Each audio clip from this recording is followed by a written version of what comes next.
fear through Killarney. Now I'm back to hitching with the wind. But if Mickey Flynn should ever find me, I'll throw me caution all behind me and square off on that son of a bitch again. He cracked open a river too, he beat me Sunday through and through, danced a jig over my unconscious frame. I won me healthy sheriff fights, well lucky son still had me life since Mickey Flynn beat me dumb and lame.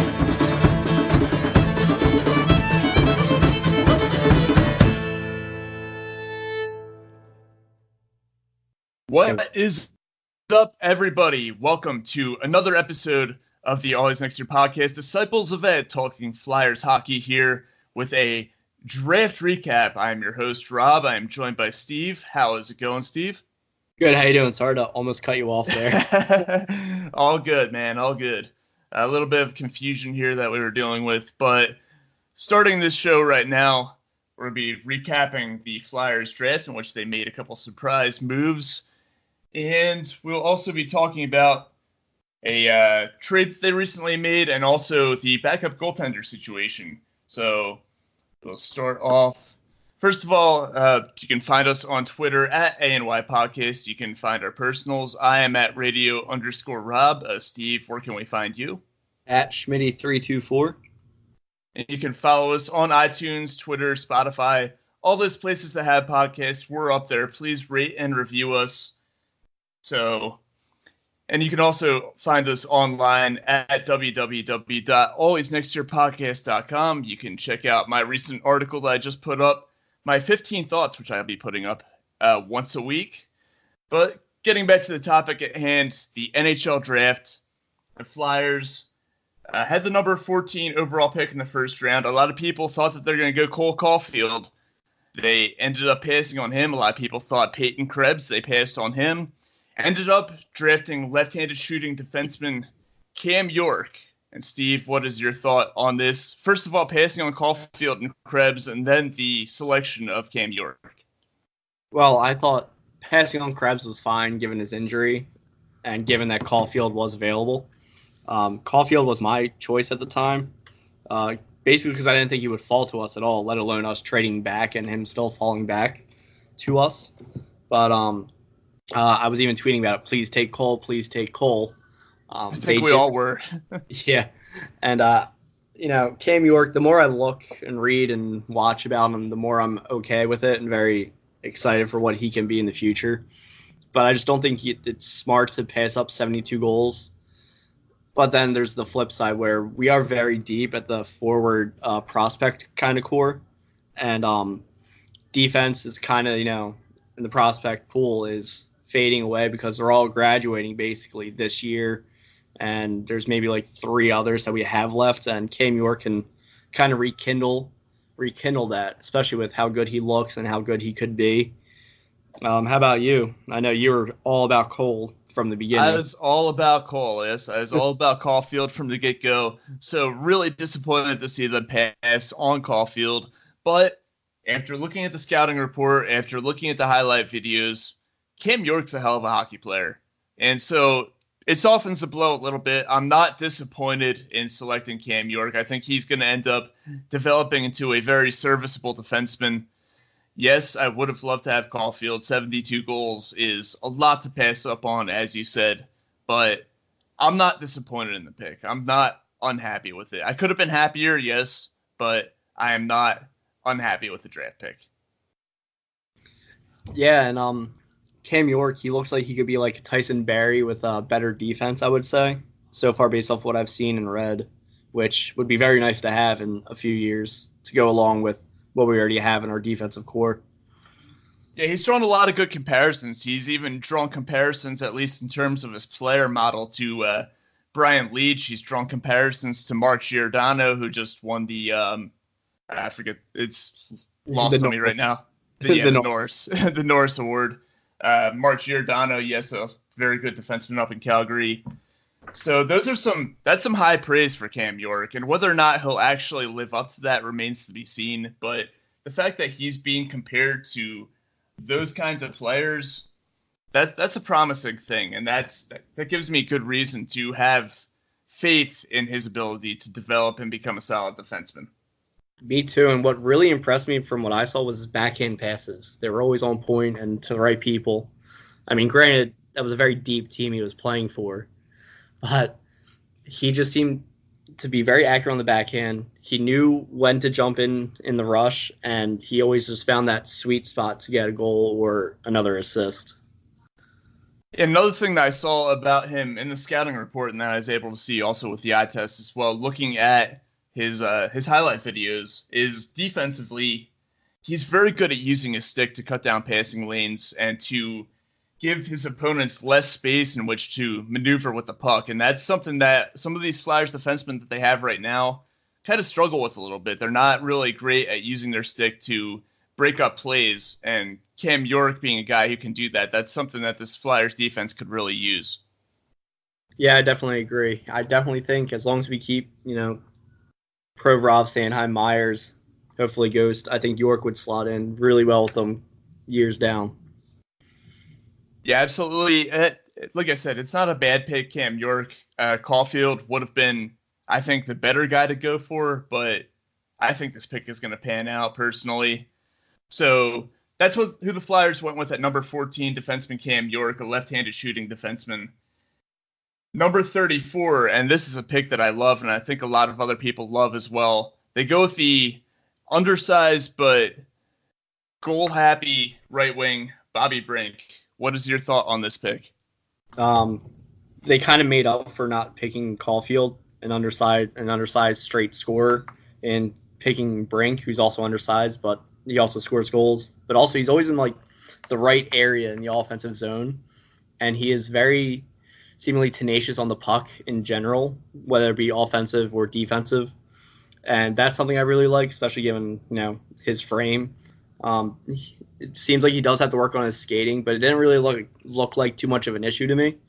But I think, trading back, passing over Caulfield, taking Cam York, replenishing your defensive prospect pool, and then taking Bobby Brink by moving up with the pick you acquired to move back, I think it was a pretty good deal. And I think he should be a very good player for us. I feel like he would slot as more of a depth guy as of right now in the future, but he's exactly what we want in a depth guy, in my opinion. I mean, hey, Scott Hartnell was probably one of the worst skaters ever to lace him up in the NHL, and he had a very productive career. So being a bad skater, it's not, a death blow to a guy's career, especially a young guy who has a lot of time to improve. And I think that he will. But his goal scoring is really intriguing. The fact that he can put up these goal scoring totals, if that can carry over to the NHL level, that's going to be really hard for a lot of opposing defenses to stop if he fully develops the way that I think that he will. Yeah, I agree. And what I really liked about some of the goals that I saw from him was a fake slap shot, and then so he gets the defenders out of the way and then wrists it in. That's something I really liked. He was very shifty too with his kind of playmaking ability, which I liked, and I think that can fit anywhere. Yeah, he's really creative when it comes to getting into the offensive zone and creating his own opportunities, which is something that I feel like the Flyers kind of struggle with. They're a bit, I can't talk, a little bit more plain, and they have some guys who will put the puck in the net, guys like Couturier who provide a net mouth presence, but they don't have a whole lot of creativity when it comes to actually making their own scoring opportunities. They kind of, they're able to pounce on loose pucks and bury the chances that they get, but they're not very good at actually creating the opportunities to begin with. So Bobby Brink being a guy who has that ability, it'll open up a lot of things for the offense, and that's one thing that I'm really looking forward to that he can bring to the table. Yeah, I agree, because you see these guys like Ratcliffe coming up. He's bigger body. He'll probably be net front, like you said with Couturier. But he can play just overall well. So from what I've seen from Ratcliffe, Frost, he just seems dynamic. Farabee, I'm not completely sure about yet, but he seems like he could be a good playmaker. And then you have Bobby Brink, who can just do whatever you need well in the offensive zone, it seems. And it just seems like a really good collection of core prospects that are coming up as, Giroux and Voracek hit their decline. Couturier will always continue to be Couturier, I think. And then Konechny hitting the post and just providing some feistiness. I think the future is bright for the Flyers. Especially if Connecting can figure out how to hit the inside of the post instead of the outside of the post and get some of those to start deflecting into the net instead of off the outside of the post and onto the boards. Right. So Bobby Brink picked at number 34, just outside the first round. A lot of experts say it's really good value for the Flyers because they had him pegged as being a mid to late first round pick, and they were able to get him at 34. So that's kind of a steal in that regard there. So moving on to the third draft pick for the Flyers at number 72, Ronald Attard. I think I'm pronouncing his name right. Because I keep saying it's hard. I don't know what it is. I don't know a whole lot about this guy. I didn't really get a chance to see much in the way of highlights or analysis. Have you been able to come across anything? I saw a short one where he scored 4 goals in one game. It seems like he's got a wicked slap shot. He's pretty big and he's pretty physical, which is nice, and he can skate, which makes that better. But it seems like he could be like a better Radko Gudas in the sense of he gets the puck and he wants to shoot. He just has a better shot. That could definitely be beneficial to the Flyers. Gudas had a nice slap shot. He very rarely used it. The scouting report that I'm looking at right now has him being – they say that he's a hyper-aggressive rover type, which, as you said, is kind of like Gudas, and that he does a good job filling the passing and shooting lanes on his own end, which is something the Flyers desperately need. So, good value at this pick at 72. I think they made the right selection here. I agree. I like it. He did get passed over twice, but I am a fan of, giving those players a chance in like the later rounds, third being probably the earliest. I could see him being in the AHL probably next year, depending on what he wants to do in college. But I think, again, with what I was saying about Cam York, this is, again, you're replenishing your defensive prospect pool with some good potential players, and that's something I'm always a fan of. So those are the top 3 picks for the Flyers. They have 4 more after that. Defenseman Mason Millman, right winger Igor Serdyuk, goaltender Roddy Ross, and right winger Bryce Brodzinski. And do any of those guys stand out to you for any reason whatsoever? Mason Millman just feels like I know nothing about him, so I'm just going to say, again, we're replenishing the D. He kind of reminds me of like Mark Freeman in the sense of like this guy could do well, but we'll see. I am starting to be high on Mark Freeman and himself, though.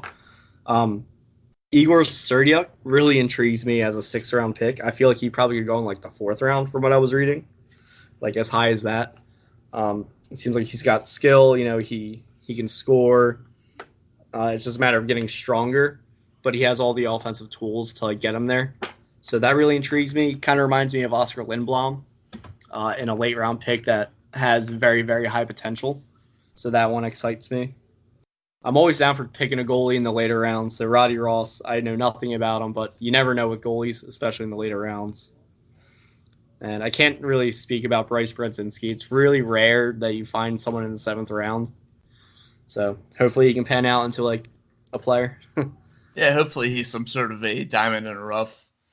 But yeah, I'm with you on Serdyuk. I've heard good things about his offensive game, that he has some raw talent there that if it develops, he could turn into something formidable at the NHL level, maybe a third line guy who could be effective.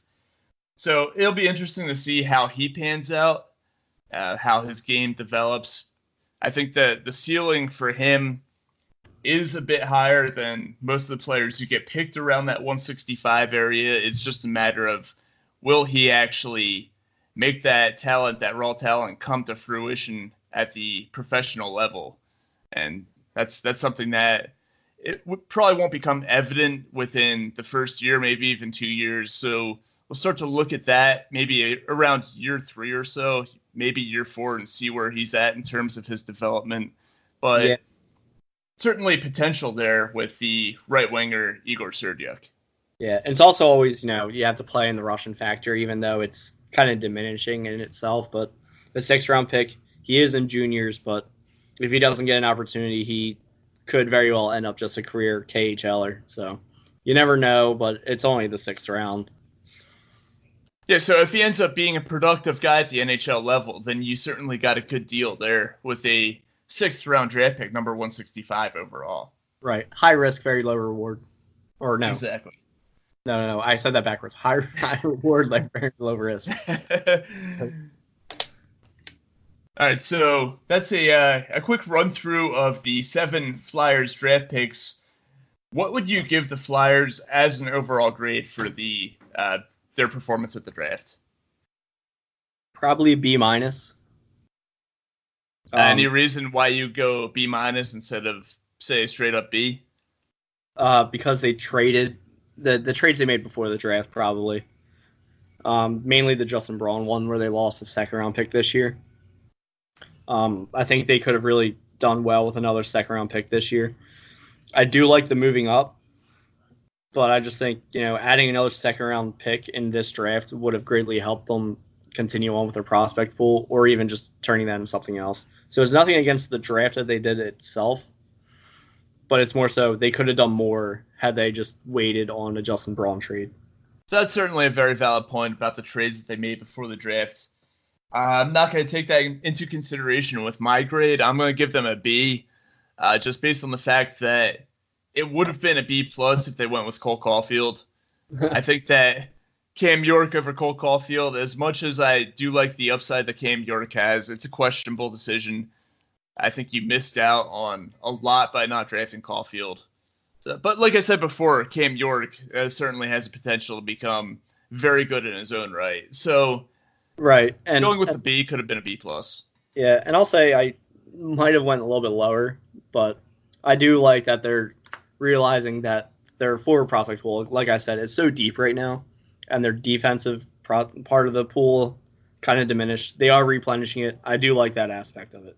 Oh, yes, that certainly is a fair point that all the defensive prospects are now up with the big squad, and they need to go about replenishing that. So certainly a very valid point, and something that I'm sure that they were very cognizant of. Of course, the way that they drafted certainly seems that way. So you give the Flyers you said a B-, correct? Yep. And I gave them a B. Who would you say, out of all the NHL teams, had the best performance at the draft? Again, I'm going to bring trades into it, so I'm going to have to go with Jersey. And I'm going to have to agree with you there. They won the goddamn draft lottery. They got Hughes, and then they made that second-day trade of peanuts on the dollar for Pernell Carl Subban. Ridiculous. But this is the world we live in now. You're the only person I know who actually refers to him by his full name. Yeah, I'm a different person. you sent that in the group chat, and I looked at it for like 5 minutes. I'm like, who the hell is Pernell Carl? Yeah, and then it hit me is PK, Pernell Carl, PK. Like, oh shit. Yeah, I don't even refer to him as Subban. I just call him Pernell Carl. Good to know. But yes, I certainly agree that New Jersey, obviously with the top overall pick and Jack Hughes coming to town and the trade for Subban, they're going to be a scary team to deal with this year. So they are, especially with all the cap space they have. Certainly a very good draft night for them. And they really catapulted themselves from a team that finished below the Flyers last year to a team that could compete at least for the Metropolitan Division title, if not for maybe even an Eastern Conference title next year. Yeah, I don't know if I'll go that far. I mean, I'll put it this way. They certainly made themselves a contender with their performance on draft day. They did, and we'll see what they do in free agency, but they do have all the cap space in the world, basically, right next to Colorado. Colorado, another team that they didn't have the greatest regular season, but they played well in the playoffs. Certainly a lot of talent in that roster there, and if they go ahead and have a big offseason, then they could certainly make a splash in the Western Conference next year as well. Side note, I will add that it would be absolutely hilarious if they signed Matt Duchene in free agency, considering they got, the 4th overall pick from that trade. That would be the biggest win of a trade probably all time if that happened. Right, because they need a second line, and he would be perfect for them at at 2C all over again. All right, so speaking of trades, the Flyers just made one the other day. A straight-up trade, Ryan Hartman sent to Dallas in exchange for Tyler Pitlick. The Stars chose not to sign Hartman, so he walks as a free agent. Pitlick has a year and $1 million left on his deal. What are your thoughts? What are your thoughts, on this trade? I have a few. One, it's hilarious that Ryan Hartman said, "I'm going off the grid. See you Sunday," as in this Sunday. And so he's been traded and then not qualified, so he's a UFA now. Two, I have to wonder if that played into like the decision making for both teams to do this trade and subsequent not qualifying. It's like, hey, we need to reach this guy and we can't, so we're talking to his agent and his agent's not able to contact him. We don't know. But I am starting to think that the agent wanted a certain amount that the Flyers couldn't do at this point, given the cap being $1.5 million less than what we thought it was going to be. The trades that Fletcher was kind of, too quick to do, that I will say. And, then our current RFA's asking prices, Provorov asking for $8 million really deals a blow to like what you can do now remaining with your cap space. And then I think, maybe the Stars were really thinking, okay, let's contact him. They can't. Okay, we won't do this. He's arbitration eligible. He's UFA. We'll contact him when he's back. Maybe we can sign him as a UFA. So maybe they can still do that. Maybe the Flyers can still get him at a cheaper price. We don't know. It's just a weird, pretty funny situation that this guy goes away and then this happens. Yeah, it's pretty hilarious.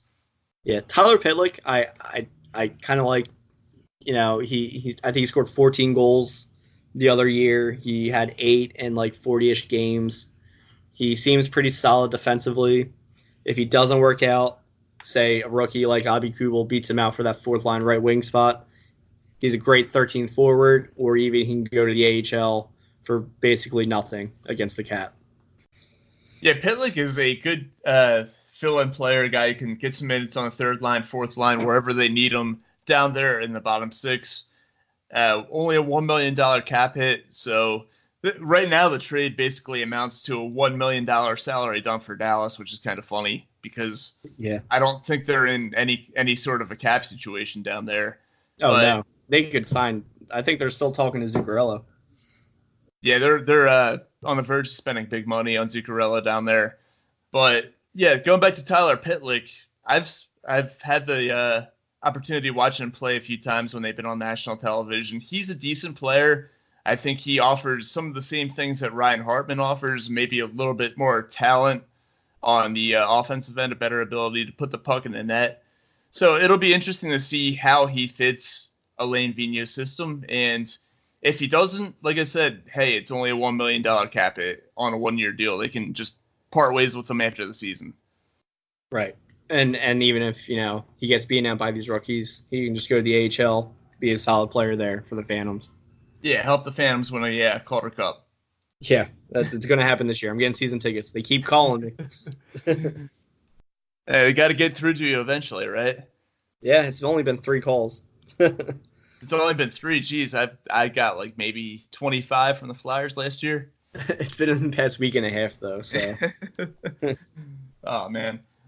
But yeah, if he goes to the Phantoms, then definitely, I wouldn't say a reason to go to Phantoms games, but certainly will be a more competitive team next season. I just think he would be a good mentor for the defensive zone area for these young guys that are going to be playing for the Phantoms, like Farabee, Frost, maybe Ratcliffe, hopefully Wade Allison if he's done with college and does win a sign here. Yeah, it'd be interesting to see if that ended up being a factor into why they made the trade. So, go back to the Flyers, though. The backup goaltender issue has apparently been solved. Brian Elliott will be back on a 1-year, $2 million deal. Max Talbot, I guess, now is out of the picture. Cam Talbot. Forgive me, I was a big fan of Max Talbot during the year plus that he was here. He's one of my favorite players. But yes, Cam Talbot. Season. I'm sorry, what's that? That 19-goal season he had. Yeah, the 2011-12 season. Yeah.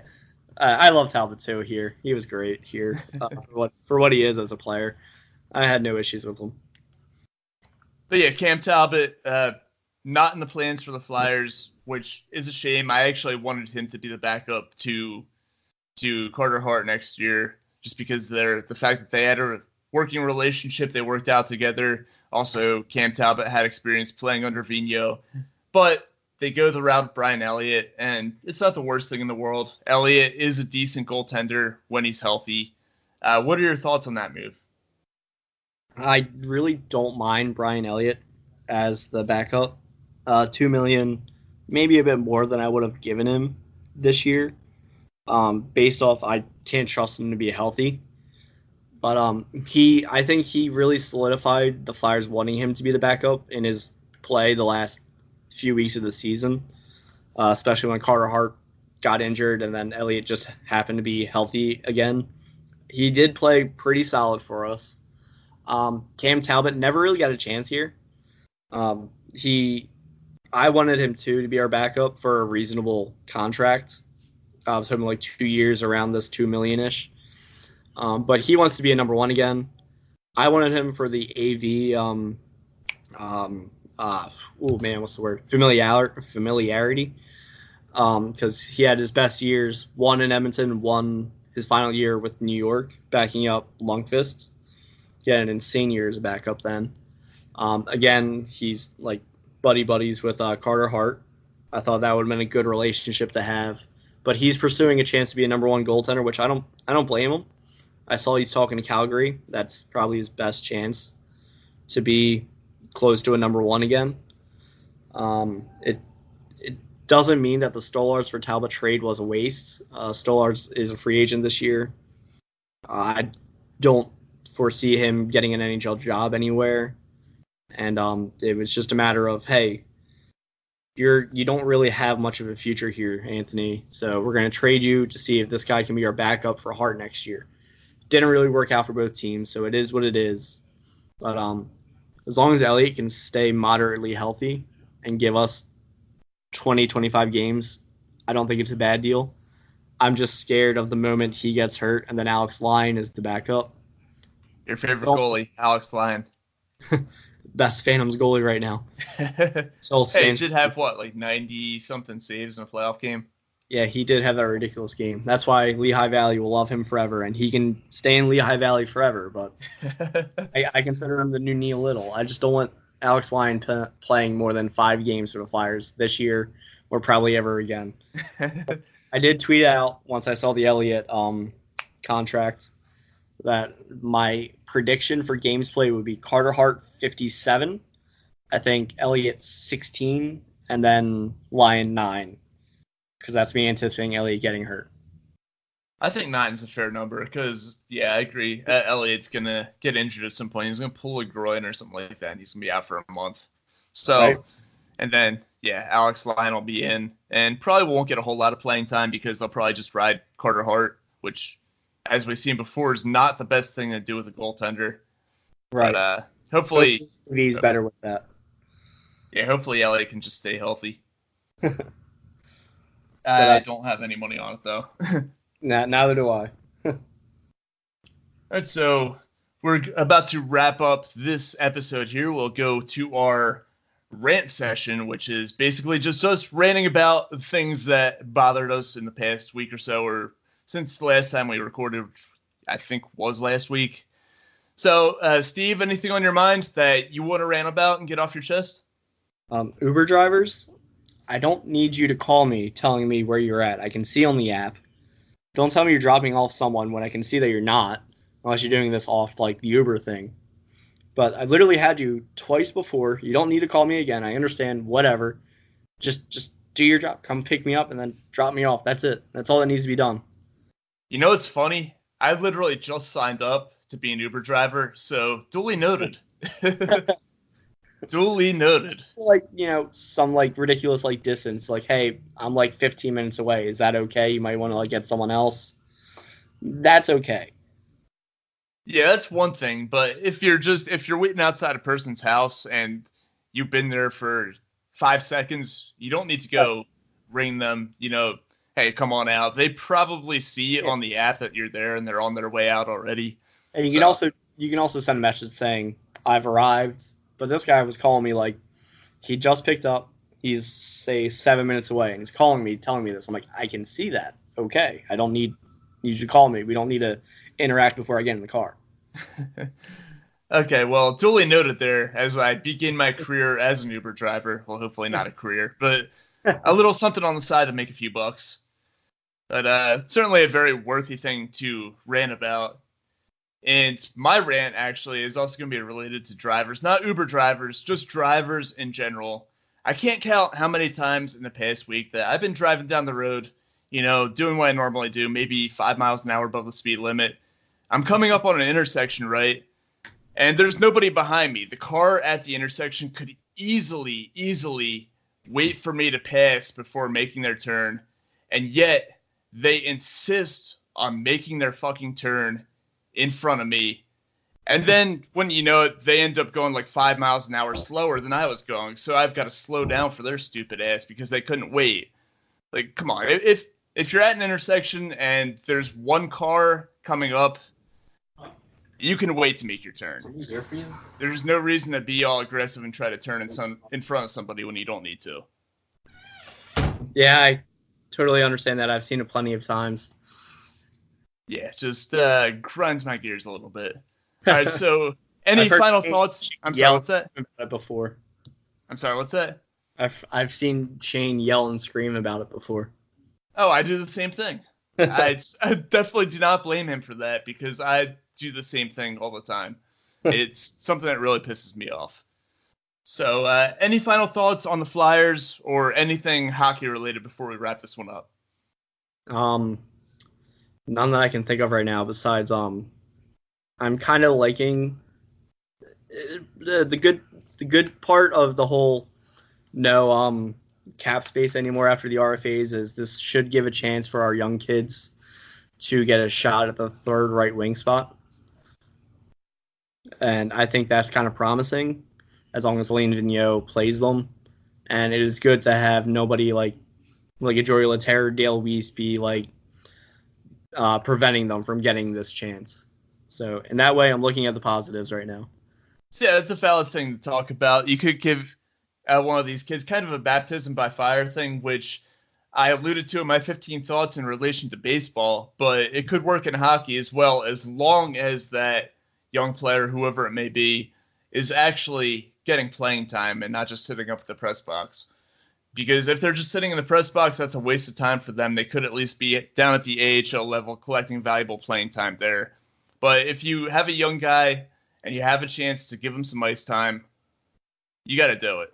Right. Even if, I guess worst case right now would be Pitlick's your third line right winger, or even I'm starting to think that they want Lawton to be that guy, and then you bring in a fourth line center for cheap who can, win your defensive zone faceoffs, kill penalties. That can be fine, but you're still even in that scenario, you're basically giving your young kids the best opportunity to earn that spot, and that's something I'm a fan of. And hopefully Alain Vigneault realizes that as well and makes the best moves possible with it. So before we wrap up this episode here, I would just want to talk to you guys about Just Food. Treat yourself, take it home. Just Food, located in Buckingham Green. You can find them at 215-794 Food. They provide a lot of catering options for whatever party you may be having. We've had them cater a few times before. They've been very, very good. Certainly worth giving them a shot. Check them out. Once again, Just Food in Buckingham Green, 215-794 Food.